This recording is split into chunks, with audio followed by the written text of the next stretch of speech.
أعوذ بالله من الشيطان الرجيم. بسم الله الرحمن الرحيم. ألف لام ميم. ذلك الكتاب لا ريب فيه هدى للمتقين الذين يؤمنون بالغيب ويقيمون الصلاة ومما رزقناهم ينفقون والذين يؤمنون بما أنزل إليك وما أنزل من قبلك وبالآخرة هم يوقنون أولئك على هدى من ربهم وأولئك هم المفلحون.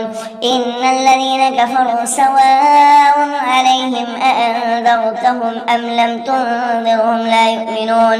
ختم الله على قلوبهم وعلى سمعهم وعلى أبصارهم غشاوة ولهم عذاب عظيم. ومن الناس من يقول آمنا بالله وباليوم الآخر وما هم بمؤمنين يخادعون الله والذين آمنوا وما يخدعون إلا أنفسهم وما يشعرون. في قلوبهم مرض فزادهم الله مرضا ولهم عذاب أليم بما كانوا يكسبون.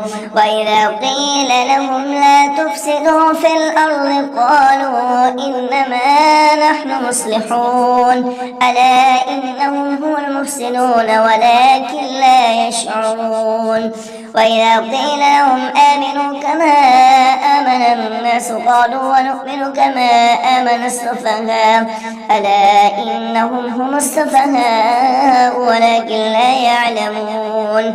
وإذا لقوا الذين آمنوا قالوا آمنا وإذا خلوا إلى شياطينهم قالوا إنا معكم إنما نحن مستهزئون.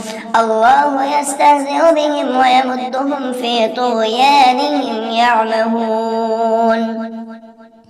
أولئك الذين اشتروا الضلالة بالهدى فما ربحت تجارتهم وما كانوا مهتدين.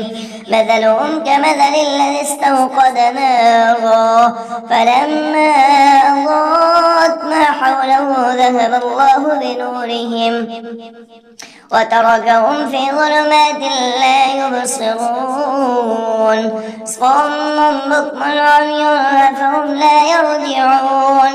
أو كصيب من السماء فيه ظلمات ورعد وبرق يجعلون أصابعهم في آذانهم من الصواعق حذر الموت والله محيط بالكافرين. يكاد البرق يخطف أبصارهم كلما أضاء لهم مشوا فيه وإذا أظلم عليهم قاموا. ولو شاء الله لذهب بسمعهم وأبصارهم إن الله على كل شيء قدير.